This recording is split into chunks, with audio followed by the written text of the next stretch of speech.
Welcome back to the interview series of Anticlockwise.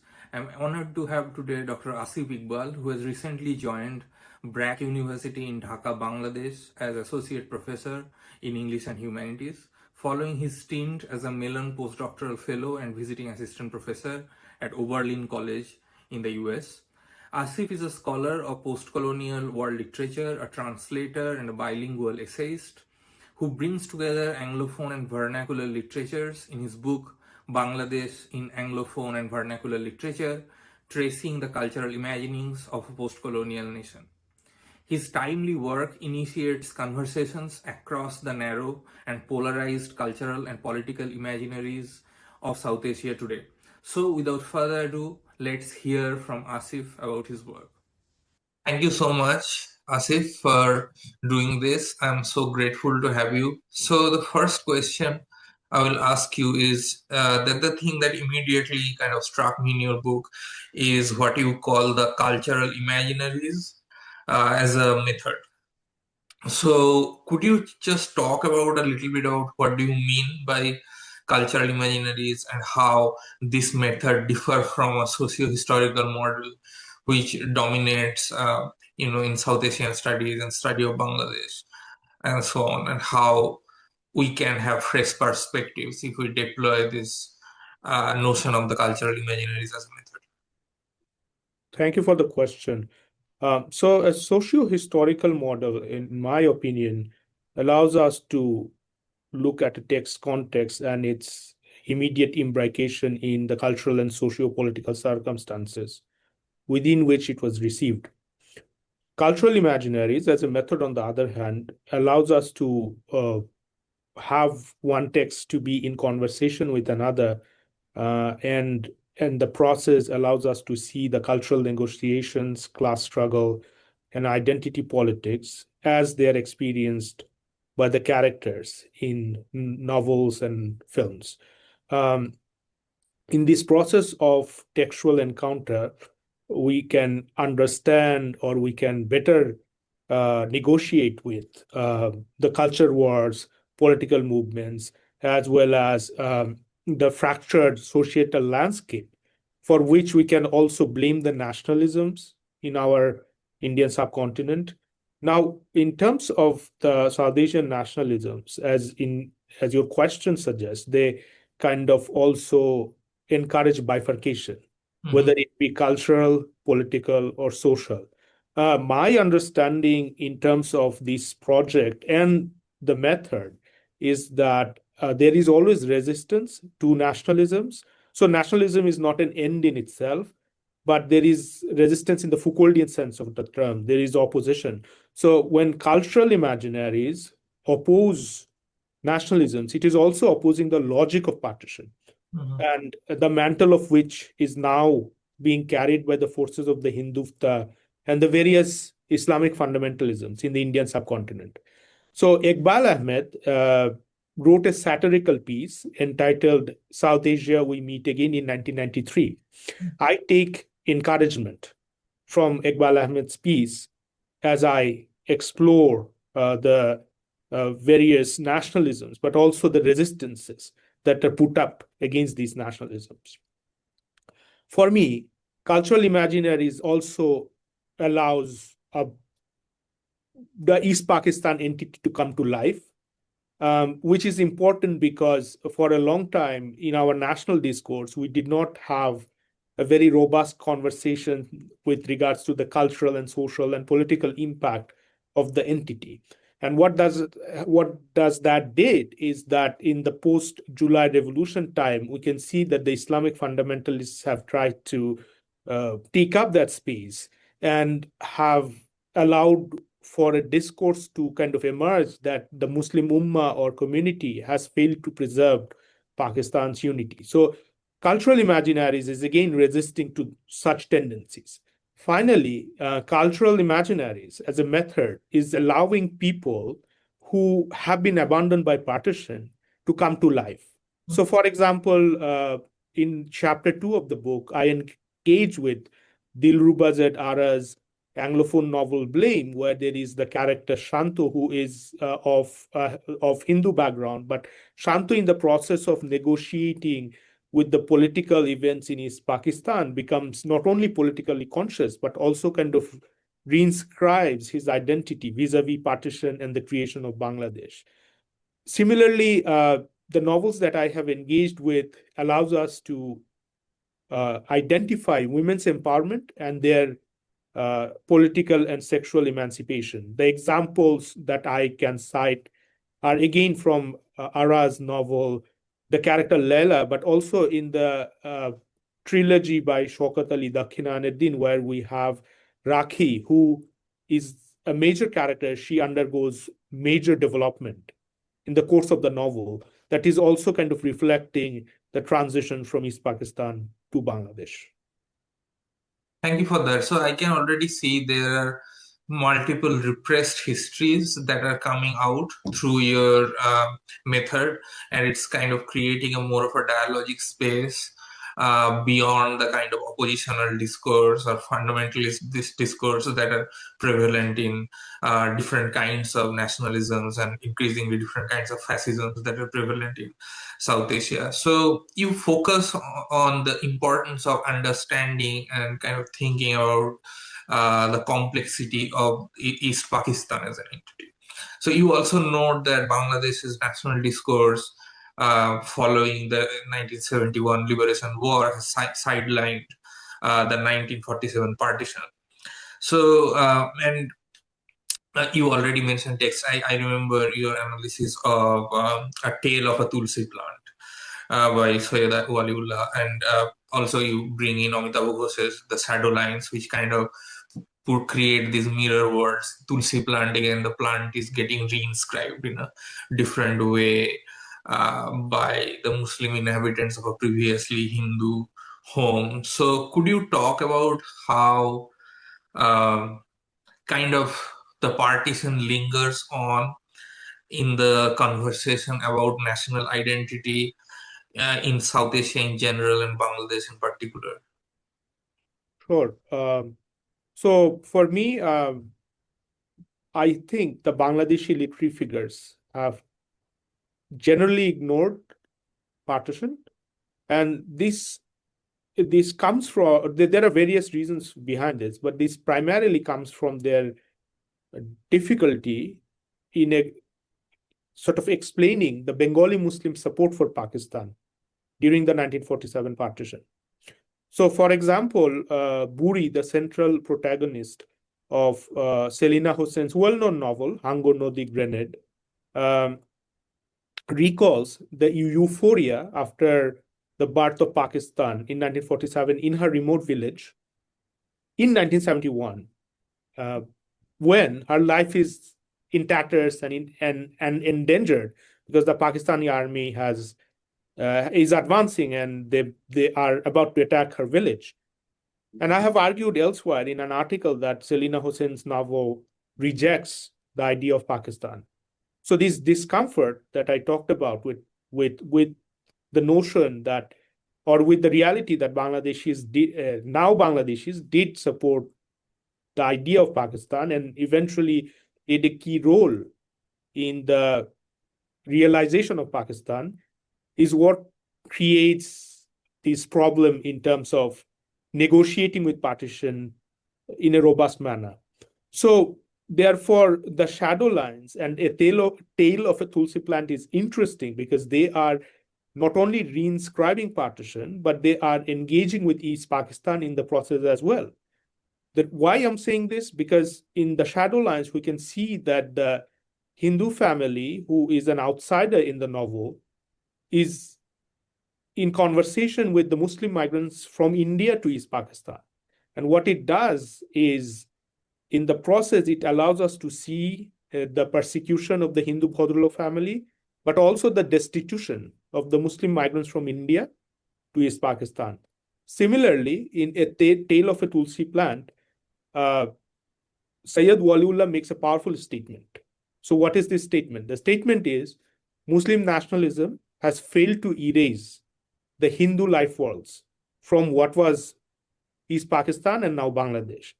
So in a sense, these novels allows us to see that partition is very much reinscribed within the Bangladesh story, because Bangladeshis now also suffered refugeehood in 1971 when both Bengali Hindus and Bengali Muslims were forced to flee to India, but also the non-Bengali Muslims who came to live in Pakistan after 1947 also suffered persecution from various quarters. So in a sense, partition and the Bangladesh story is very much integral to the larger South Asian story of partitions. Yeah, that's really important. And these stories also kind of gesture towards multiple ideas of hospitality, right? Because if I remember in the shadow lines, there is this relationship that is created between, I don't remember, is it like a rickshawala character who is a Yes. Muslim and someone who is called Jathamosai, I think, Yes. right, who is a Bhadralok. So there are also these kinds of new figurations or new relations which are created beyond the oppositional discourses or the polarizing discourses, which focus on ideas of hospitality. And you do talk about multiple kinds of cosmopolitan or transnational figurations which also deal with the idea of hospitality. So could you talk a little bit about this aspect of your book, and especially its importance in the contemporary moment, as we, through the idea of the document in India, for instance, there is an increasing onslaught on the idea of someone who is a refugee or someone who seeks hospitality, because it's a discourse that clearly goes against those ideas and kind of puts people into the bracket of the unwanted stranger. So how does the discourse of hospitality kind of figure as an important counter discourse to this kind of current political climate? Sure. I think both the concepts, cosmopolitanism and hospitality, are very, very significant to understand the problem of refugeehood in South Asia in general, but in particular in the border regions of either straddling India and Bangladesh, or even we can talk about the recent issue of the Myanmar, the crisis in Myanmar that led to a massive refugee influx into Bangladesh, the Rohingya refugees. So the way I see that cosmopolitanism as a literary concept is very, very evident in the South Asian diasporic novels. In my book, in chapter 6, I engage with Kamila Shamsi's cartography.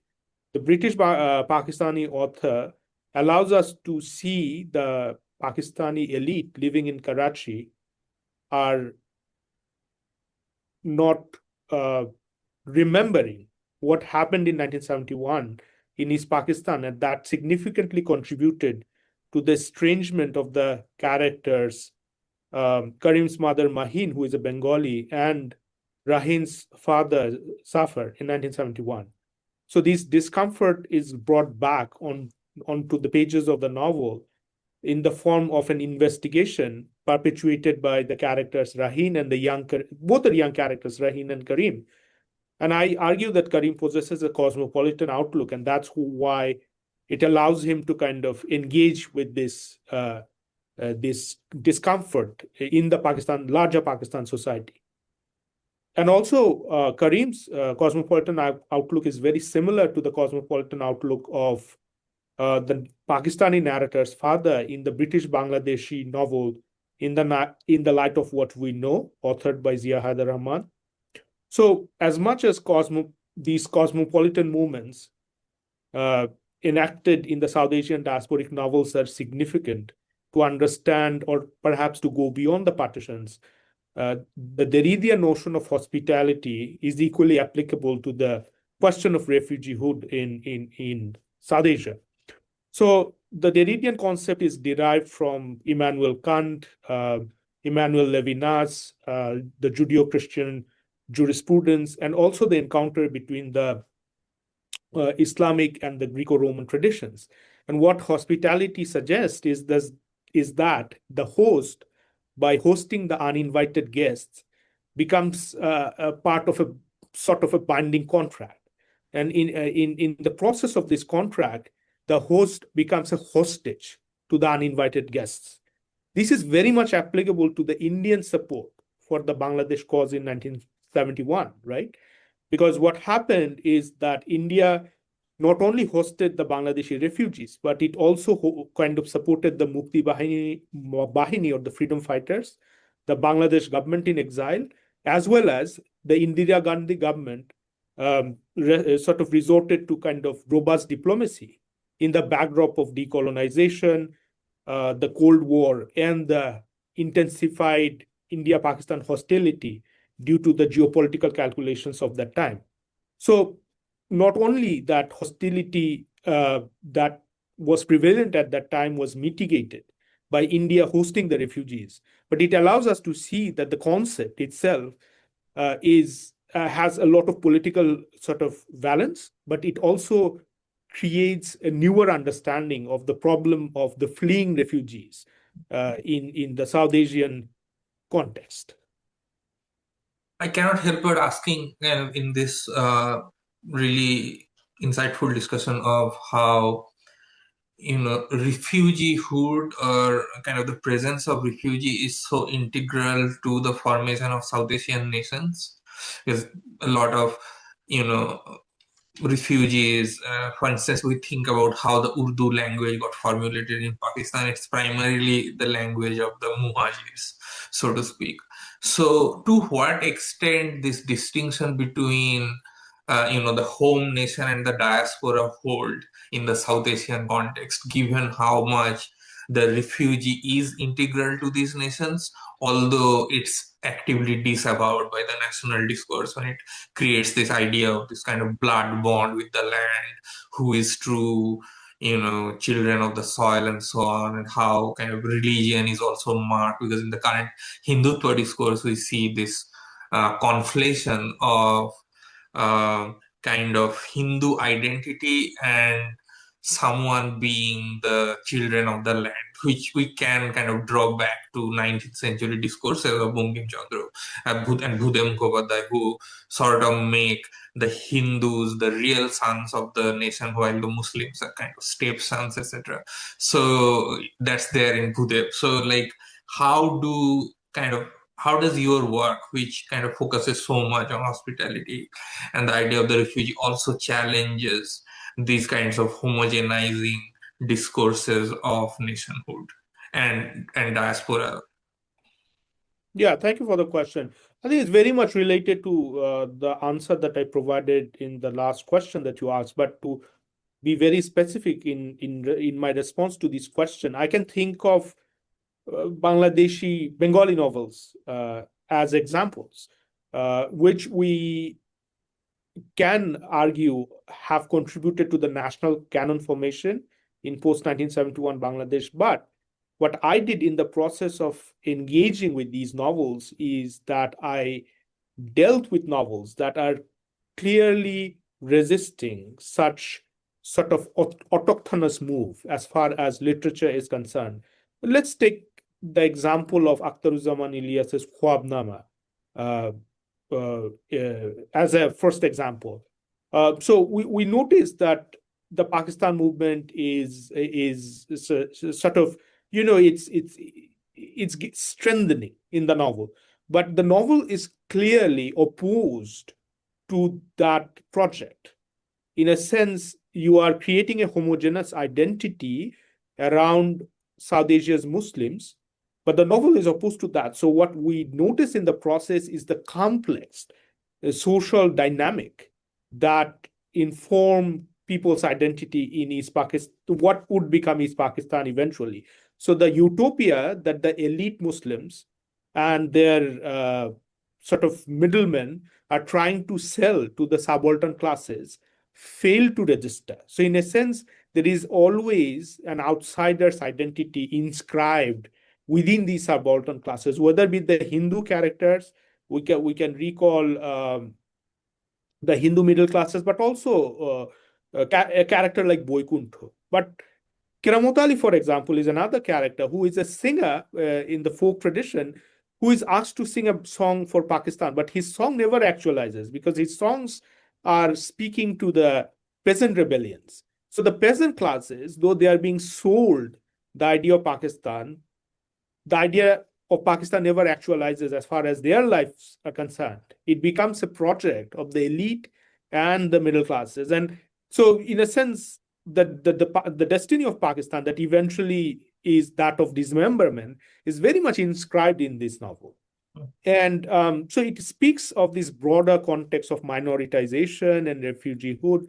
And I also wanted to mention, like certain scholars have brilliantly explored this. For example, the question that you mentioned, that you posed, that the question of Urdu as a language, which is an Indian language, but it becomes a vehicle to kind of promote the idea of Pakistan. But eventually, it's in the process of its unhoming, it becomes a language of the nationality or nationalism, but it loses its characteristics of kind of gelling people together. Mhm, mhm.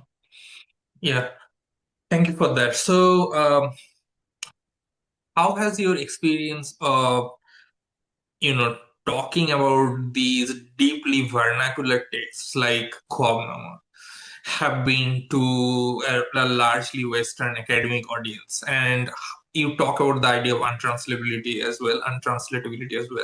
So, how does your work kind of figure in the contemporary debates on the global Anglophone? Because your work is also so much invested in comparativism and in the vernacular as well.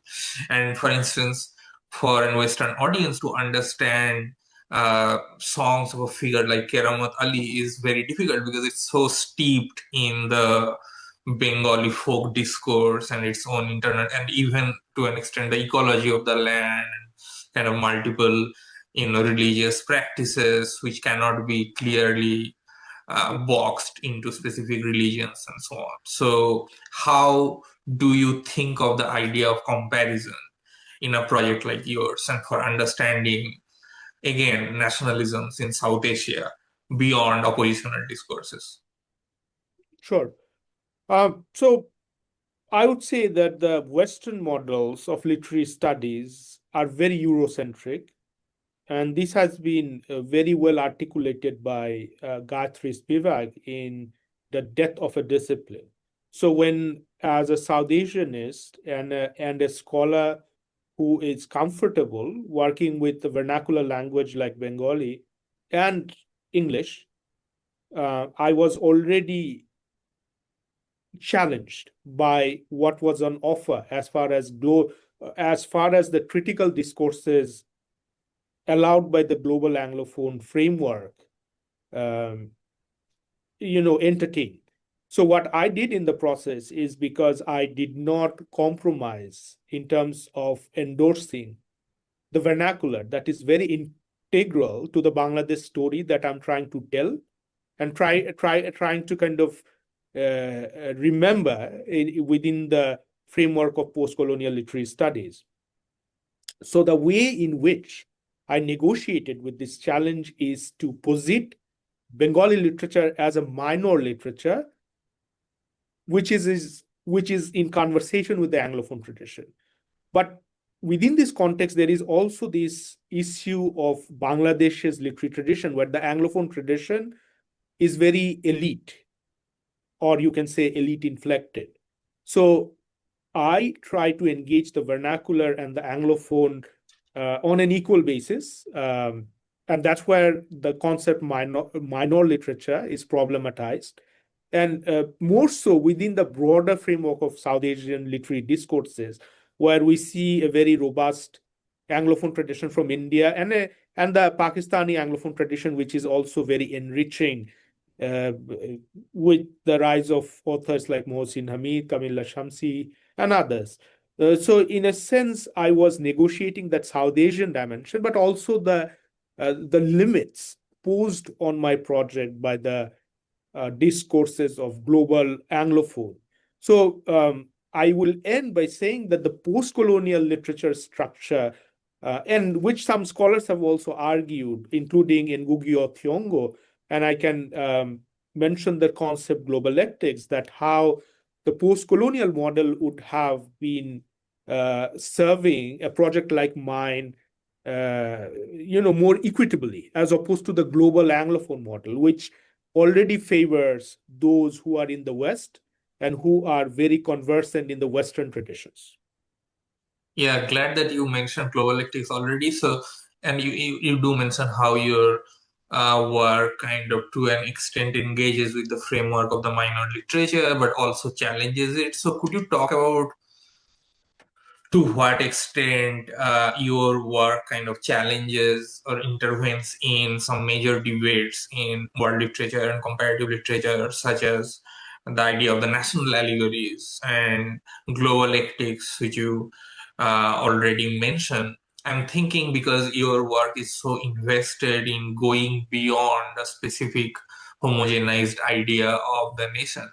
So, yeah, to what extent does it create kind of new methods and new cartographies of comparativism? Sure. I believe my work is in conversation with several literary scholarships that have emerged recently, but also some works that I have considered formative in terms of the project that I eventually completed. So I can think of some very recent works, including Orithro Mojumdar's Insurgent Imaginations, Akshaya Saksena's book on vernacular English and the vernacularization of English in India, as well as Mariam Wasif Khan's work, who is a Muslim, again taking up the question of Orientalism and kind of Urdu as or Urdu literature and its kind of domestication in Pakistan in a very perverse manner, because it kind of uh, caters to Muslim nationalism. So these are some of the works that have kind of informed the kind of work that I have done in Bangladesh and Bangladeshi Anglophone and vernacular literature. But I can also think of Pritha Mani's work, talking about Indian literature as an idea, where I think she delves deeper into Tamil and Hindi literatures, if I'm not wrong. And I've mentioned some foundational work. So for the kind of project that I have accomplished, I can think of works like Amir Mufti's Enlightenment in the Colony. Uh, it's a major work that kind of inspired me to undertake my project, which kind of disentangles the Eurocentrism that we kind of talked about, because he discusses in detail the political contributions of Jawaharlal Nehru, um, and then Maulana Abul Kalam Azad, among others, but also looks at these kind of, very anti-national literary figures like Faiz Ahmed Faiz and Sadat Hassan Manto, and also the Anglophone traditions of South Asia, by putting them in conversation with, this idea of Jewishness being representative of minority in the European tradition. So in a sense, it challenges the easy uh, understanding of non-Western literatures in world literature. And Emily Apter, in Against World Literature, has warned us against such tendencies. But we see that those tendencies are around us, and they are very prominent in a sense of how they enjoy certain traction in critical studies. So our task eventually is to challenge those works. To end this conversation or this answer, I would say again, like I would see the works of Orithro Majumdar, Pritha Mani, and Akshaya Saxena to be very successfully negotiating with the vicious Eurocentrism. And I can talk about two or three works that I see that Eurocentrism in action. For example, Ruan Cantor's work, it's an appropriation of South Asian literature. Or some, I can think of works on Pakistan or India, for example, that are very much appropriations of these traditions and not engaging deeply with the cultural conundrum of the region. Yeah, thank you for that. Because, I think during your time when you were writing your dissertation or got your job on the market, still there was more of a prevalence of world literature as a framework. But now it has definitely tilted more towards the global Anglophone framework.